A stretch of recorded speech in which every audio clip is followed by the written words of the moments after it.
Cinema అయితే బాగా నచ్చింది.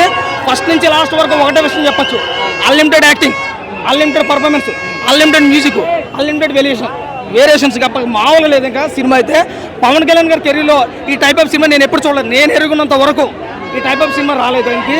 సినిమా అయితే చాలా బాగుంది. ఇక తమన్ గారి మ్యూజిక్ అయితే అసలు తమన్ అంటే బాలకృష్ణ అంటారు, దాన్ని బ్రేక్ చేశాడు. దాన్ని బ్రేక్ చేశాడు. సుజిత్కి ఒక మంచి హీరో పవన్ కళ్యాణ్ దొరికాడు. పవన్ కళ్యాణ్కి ఎన్నాళ్ళకి సుజిత్ డైరెక్ట్ దొరికాడు. చాలా బాగుంది.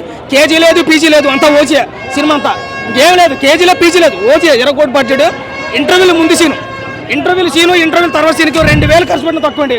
అన్న స్లాగు, అన్న స్టైలు, అన్న మొత్తం అంతా సినిమాలో చెప్పుకున్న ఆ మ్యూజిక్ అయితే గూస్ బంప్స్ వేసాను. నిజంగా థియేటర్లో ఎవడో కూడా ప్రశాంతంగా కూర్చోలేదు. కొంతమంది ఆర్టిడోగా చచ్చిపోతున్నారు అట్లా అనిపించింది. నాకైతే గుండె దడబట్టింది. నా గుండె చాలా గట్టుకుంటుంది. బాలకృష్ణ మ్యూజిక్ కొట్టినప్పుడే గుండె తల్లలేదు అది. ఈ సినిమా మ్యూజిక్ గుండె గడ గడ గడ కొట్టుకుంది. ఒకటే విషయం, సినిమా అంతా ఒకటే వేరండి. 1 man షో అన్న పవన్ అన్న. ఆయన కెరీర్లో మళ్ళీ ఇలాంటి సినిమా రాదు. పార్ట్ 2 కోసం అయితే చాలా గట్టిగా, ఎందుకంటే జపాన్ స్టోరీ ఉంది. జపాన్ స్టోరీ 15 సంవత్సరాల స్టోరీ, జపాన్ స్టోరీ ఉంది. ఇక్కడ ఇండియాలోనే ఎలా నరికితే జపాన్లో ఎలా నరుకుంటారు తెలదాం. చాలా బాగుంది సినిమా. ఒకటే విషయం, కేజీ లేదు, పీజీ లేదు, ఓజే సినిమా అయితేనే.